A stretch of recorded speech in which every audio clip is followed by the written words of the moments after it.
نحمده ونصلي ونسلم على رسوله الكريم وعلى آله الطيبين الطاهرين وصحبه المكرمين. أما بعد، كل نفس ذائقة الموت وإنما توفون أجوركم يوم القيامة. بعض بلند درود پاک اللهم صل على سيدنا ومولانا محمد وعلى آل سيدنا ومولانا محمد وبارك وسلم. الصلاة والسلام عليك يا سيدي يا رسول الله وعلى آلك وأصحابك يا سيدي يا حبيب الله. انتہائی عزتوں کے لائق سادات کرام، علماء، مشائخ، جملہ حاضرین، اللہ تعالی ہم سب کی حاضری کو اپنی بارگاہ میں قبول فرمائے. بیان کا موقع نہیں ہے، اظہار تعزیت کے لیے فقیر بندہ ناچیز سیدوں کی خدمت میں حاضر ہوا. اللہ تعالیٰ پنجتن پاک کے صدقے سے میری اور آپ سب کی اس حاضری کو، اس تعزیت کو، دکھ اور غم کی اس گھڑی میں جو ہم سب سیدوں کے پاس آئے، اللہ تعالیٰ اپنے بارگاہ میں قبول فرمائے. بس دو چار جملے اور بات مکمل. زندگی کس کو کہتے ہیں اور موت کس کو کہتے ہیں؟ حضرت صاحب قبلہ کی شخصیت کسی تعارف کے محتاج نہیں. ہم جتنا مرضی آپ کی شان میں بیان کریں بہت کم ہے. اس سے بڑھ کر اور کیا فضیلت ہو سکتی ہے کہ آل نبی تھے، اولاد علی تھے.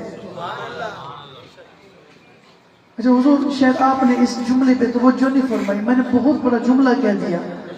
اگر اس کو آپ سمجھنا چاہیں تو میں ایک جملہ عرض کروں کہ اگر کوئی شخص مفتی بھی ہو، محدث بھی ہو، عالم بھی ہو، مفسر بھی ہو، ولی کامل ہو، 100 برس اس کی عمر اس سے بھی زیادہ ہو جائے، ساری زندگی قال اللہ قال رسول کی صدائیں بلند کرتا رہے، لیکن وہ سید نہیں ہے تو سیدہ زہرا کا محرم نہیں ہے، جتنا بڑا مفتی کیوں نہ ہو، ادھر ایک دن کا سید زیادہ ہو، وہ سیدہ کا محرم ہے. میدان محشر میں سب کے لیے احکام اور ہوں گے، لیکن جب سیدہ کا گزر ہوگا، سیدہ کائنات کا، تو کیا حکم ہوگا؟ گردنیں جھکا لو، نگاہیں نیچی کر لو، رسول اللہ کی شہزادی کی سواری گزر رہی. اس سے بڑھ کر فضیلت کیا ہے کہ آل رسول ہے، سید ہے، خواجہ غریب نواز کی آل ہے، اور پھر مستجاب الدعوات، جو دعا کرے پوری ہو جائے. اچھا سنیں، زندگی اور موت کا فلسفہ کیا ہے؟ ہم کیا سمجھتے ہیں، لوگ کیا سمجھاتے ہیں، اور پھر نتیجہ کیا نکلتا ہے؟ ایک ہے چلتا پھرتا بندہ، سانس بھی چل رہا ہے، روح بھی اس کے جسم میں موجود ہے، اس کی جسم کی گرمائش سے، اس کی چلتی نبض سے، اس کے دھڑکتے دل سے آپ محسوس کر سکتے ہیں یہ بندہ زندہ ہے. دوسری طرف ایک میت ہے، سر اس کا ادھر ہے، دھڑ ادھر ہے، بازو کٹ چکے ہیں، قدم ایک طرف ہے، جسم کے ٹکڑے ہو چکے ہیں. اب ان میں سے زندہ کون ہے؟ وہ چلتا پھرتا بندہ زندہ ہے یا کٹا پھوٹا؟ یقینی طور پر جو ظاہری حالت اور کیفیت ہے، ہم یہ کہیں گے جس کے جسم میں خون گردش کر رہا ہے، جس کا دل دھڑک رہا ہے، یہ زندہ ہے، اور جس کے جسم کے ٹکڑے ہو گئے یہ مردہ ہے. لیکن قرآن کا فیصلہ یہ ہے کہ چلتے پھرتے لوگ حضور کی خدمت میں آتے، حضور ان کو قرآن پڑھ پڑھ کے سناتے، اسلام کی دعوت دیتے، ان کا دل بھی دھڑک رہا ہوتا، پھیپھڑے بھی صحیح کام کر رہے ہوتے، پورے جسم میں خون بھی گردش کر رہے، زندہ ہیں، چلتے پھرتے ہیں، بولتے ہیں، کھاتے ہیں، پیتے ہیں، ہر چیز کو سمجھتے ہیں، عقل بھی ہے، فہم بھی ہے، شعور بھی ہے، سب کچھ ہے، صحت ہے. لیکن اللہ کہتا ہے اِنَّكَ لَا تُسْمِعُ الْمَوْتَى، محبوب ان مردوں کو آپ نہیں سنا سکتے.